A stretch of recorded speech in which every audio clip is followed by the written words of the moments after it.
C'est l'un des défis sur lesquels travaille cette ancienne espionne de la République, Elena Poincet, devenue chef d'entreprise et qui voit les attaques se multiplier contre les sociétés françaises.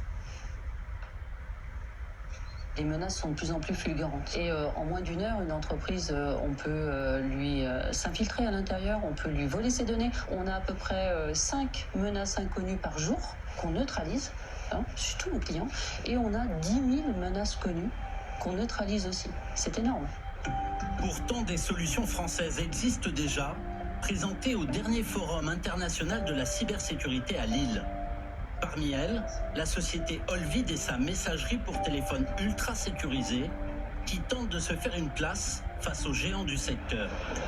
WhatsApp, Signal, toutes ces messageries-là, elles fonctionnent à base d'un annuaire qui regroupe l'intégralité des utilisateurs. Et en fait, ce genre de choses-là sont dangereuses.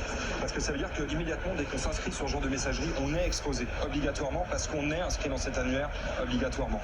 Et c'est là où nous, on apporte quelque chose, c'est que comme on n'a pas d'annuaire centralisé, quand quelqu'un installe Olvid et commence à l'utiliser, même nous, on n'est pas prévenus en fait.